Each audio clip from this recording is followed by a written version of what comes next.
Henry.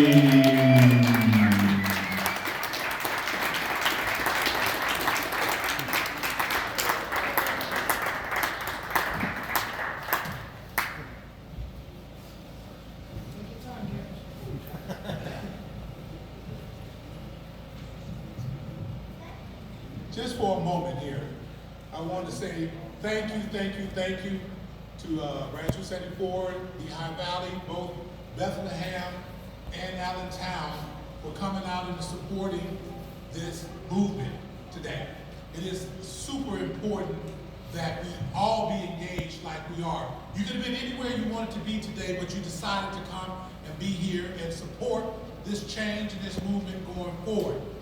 I've often said, whether it's 2 or 2,000, matters not to me.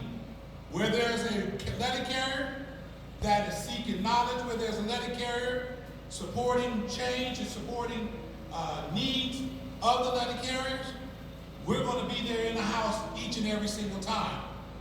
I come to you from Washington, D.C., at headquarters right now. I serve currently in the capacity of the NALC Vice President. But that is not why I'm here today. I am here as a candidate for the presidency of the NALC headquarters, or the National Union as a whole. And the reason that I'm deciding to do so is not because I wanted to be president in and of itself. That is not the reason why I'm running to be president. Because of the title, because of the position, because some people saying about salary. That doesn't matter to me. What matters to me is that my brothers and sisters are taken care of. And by being up at headquarters for the last 3.5 years, I've been able to have a close-up look as to how things are done. And I am sorely disappointed that letter carriers' needs and letter carriers' obligations are not put forth and at the front and center of everything that the NALC should be putting forth. I believe that you are the priority. And that means that we should be making you number one in every agenda that we have. Now, you have been seeing these updates that's been put out for the last couple of few weeks. Have you not on the contract? And you tell me one update that you've seen that address what really matters to you. Have you seen any updates that address your living conditions? Have you seen any updates that address the wages that you are getting and that you should be getting in the future? Have you seen any updates that address the toxic work environment that you are in on a daily basis? These are the things that show that the ones that are doing the negotiating are out of touch with the letter carriers, not understanding that, as I often go around and say, that the letter carriers should be industry leaders when it comes to wages, benefits, and working conditions. That means whether you're at the Postal Service, at UPS, FedEx, letter carriers should be the ones that's receiving the higher pay. Now you hear those going around trying to fix a dollar amount, $30. That should be starting at. I don't care if it's $30 or $50. What I do care is that you're able to make your ends meet, that you can be able to put food on your table, that you can put a roof over your head, and that you can put clothes on your back, that you can get your kids through college. That cannot happen with letter carriers coming in the door making $21 an hour. That cannot happen with letter carriers having to go down to the union hall to take showers because they don't have a living wage. And that is not something to fable. You have John Cruz that stood up here just a few minutes ago. He's the president of Brooklyn, Staten Island, Branch 41.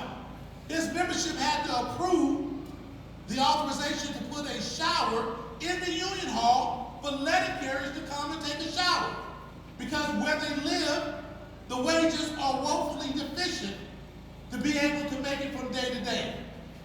CCAs don't get an abbreviated union dues.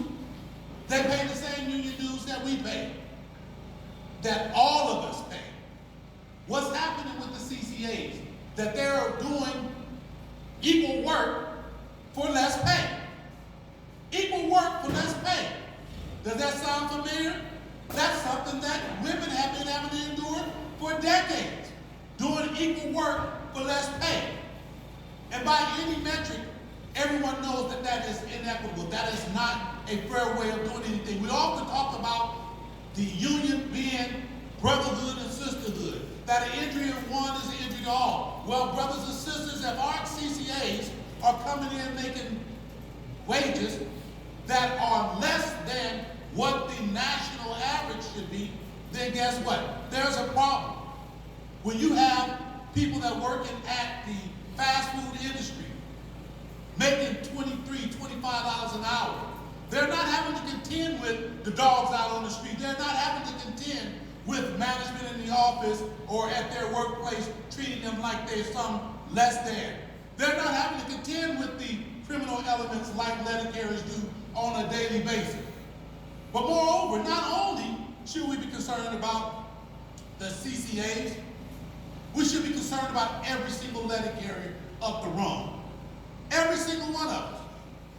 Whether you're at step B, whether you're at step G, whether you're at step P, everyone should be taken into account when we're doing this collective bargaining agreement, now and forevermore. And what you have been seeing before and now, currently, is that we have our national president going around spending time trying to convince the craft as to why the Postal Service can't pay you what your wages, what you're worth, what your labor is worth.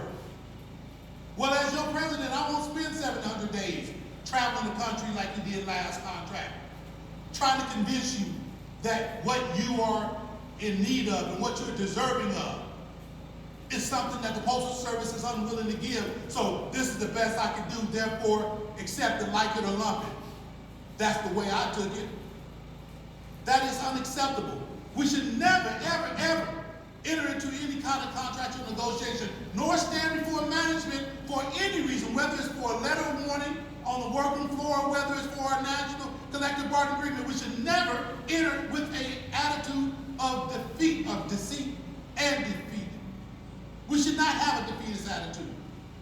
And I consider it a defeatist attitude when you go in and you're not asking and demanding what you're worth. That has not been happening. And that's evident, like I stated a few minutes ago, that you don't see any updates addressing our wages.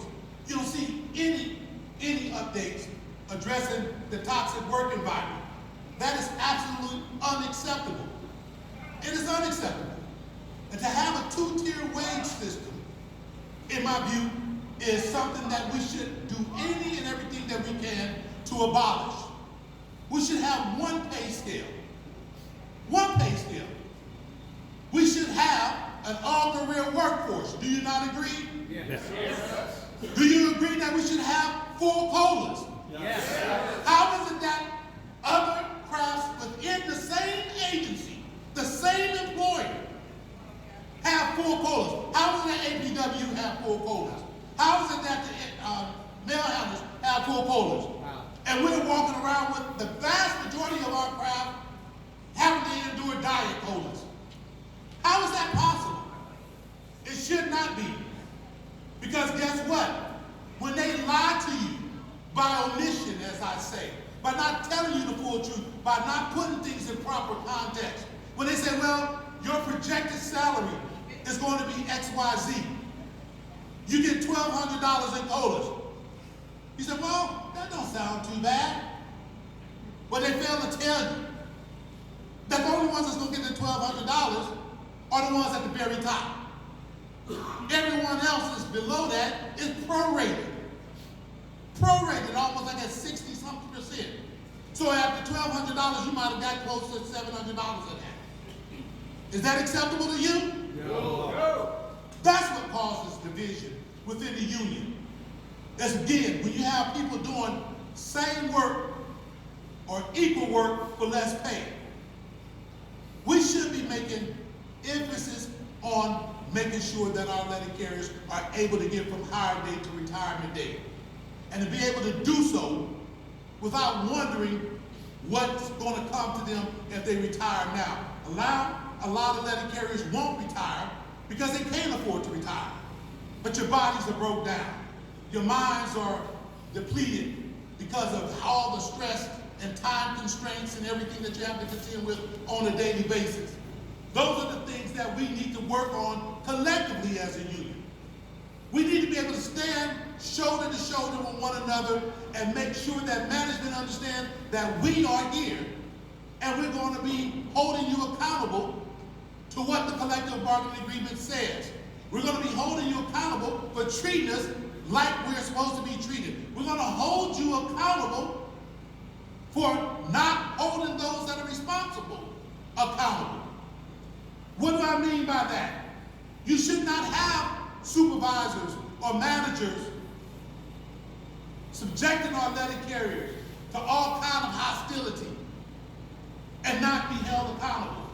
That's unacceptable. This is what Dave was speaking about, that we'll have the Dogs Award that we plan on implementing when we get in. And what is the Dogs Award? It would be a program that we would be basically addressing in real time on the workroom floor that has been determined that those managers are not acting in accordance and supporting themselves with the collective bargaining agreement, the code of conduct as outlined in the Holter book and the manuals in the JSOV, the Joint Statement and Violence on the Workroom Place. They want to follow you, we'll follow them. They want to treat you in a particular way, guess what? We're going to drag the net. Not only will those that are on the workroom floor, those supervisors, are the ones that are committing those heinous acts, those that are responsible for holding them accountable, we're going to drag the net and we're going to hold them accountable as well.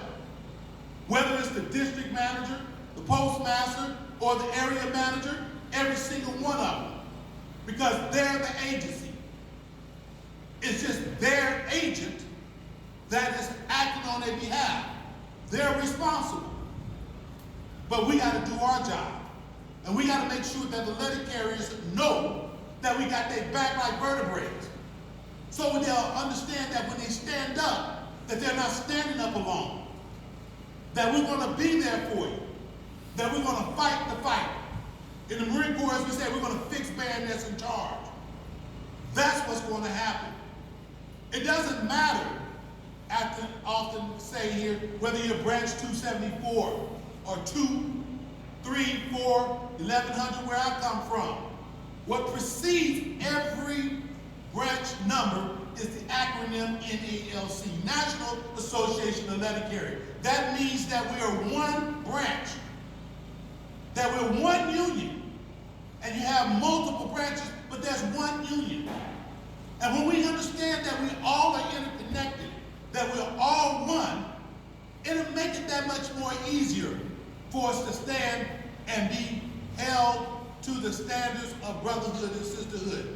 In the Marine Corps, I used to go into the base exchange, and there used to be t-shirts that would be in the office, or not in the office, but in the base exchange. And they would be selling them. And it used to say, "He ain't heavy, he's my brother. He ain't heavy, he's my brother." That means that no matter what you're going through, no matter what is happening to you, I won't leave you behind.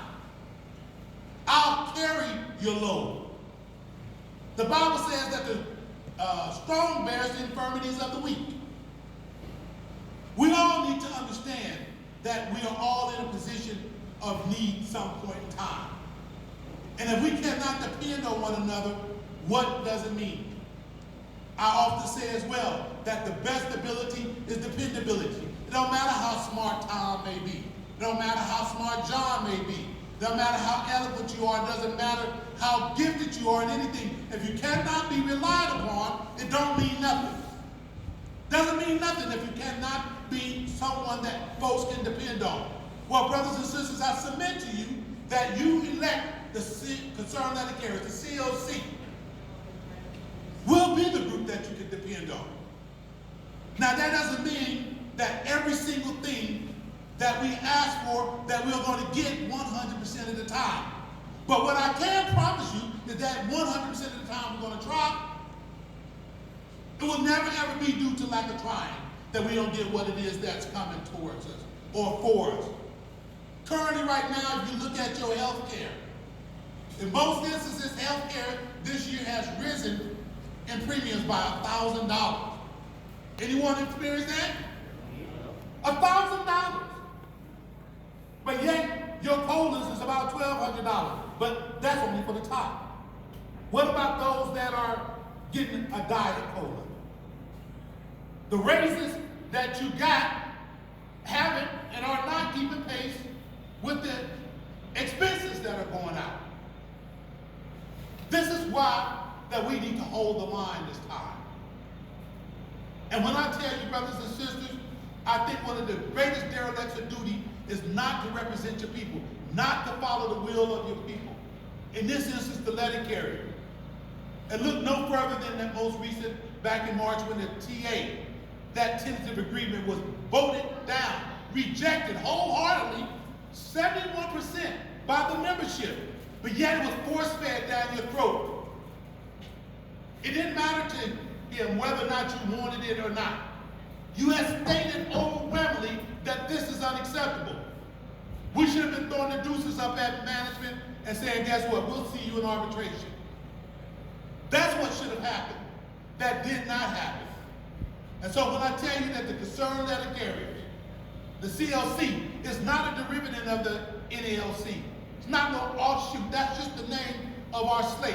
People that are joined philosophically and conviction-wise with the same goal, and that is making sure that the letter carriers are heard, making sure that the letter carrier's life is what it's supposed to be, making sure again that you can get from hire date to retirement date, making sure that you understand that you have leadership that you can trust, because two of the greatest characteristics that any leader should possess is trustworthiness and judgment. And I think the current leadership has exercised poor judgment when they force-fed that TA down your throat, and has proven themselves to not be what? Dependable, trustworthy. Because if they were, they would have did what the membership asked them to do. We cannot go any longer enduring what we are enduring. The collapse of this union from what it used to be is something that I thought I would never see. I've been employed with the Postal Service since February 22nd, 1988. That is little over 38 years ago. I come from a lineage of great leaders. I remember when Vince Sobrato was there and others, and it's just not the way it's supposed to be anymore. And you'll see that there are certain articles that I put in the Postal Record that I have written a couple of years ago that I have recycled. Why? Because I believe that they're relevant in this particular time. What do I mean? I would recycle the article, steel sharpens steel, meaning each brother and sister, we help prop each other up and we go forward together. What about respect? When they used to say NLC, management used to understand that there was consequences to their actions. Put some respect on our name again. That's where we should be. Now you say NLC, they almost laugh at us, which makes it much more difficult for the local officers as they go about doing their duties to get things done, because they know that from top down that there's no consequences to their action. There's no consequences. This is why we want to educate the workforce, so everybody knows what's going on. This is why we believe that every single member should have unfettered access to everything that the union has to offer, from education to upper mobility. Because this is the union. Again, I'm not the union, nor is Dave or Tom or anyone else. It is the letter carriers that get up, dress up, and show up every day and go out and deliver the mail. You're the union. And if you understand that, come this fall when it's time to cast a vote, not only will you cast your vote, you'll make sure that others are casting their vote. And you'll have those with the attitude, they have this apathy of thinking, well, what's the difference? What's the point? How are they going to make a difference? I understand all too well that you remove a mountain one stone at a time. Can't do everything in one fell swoop. But the first step to failure is what? Failure to try. The first step to failure is failure to try.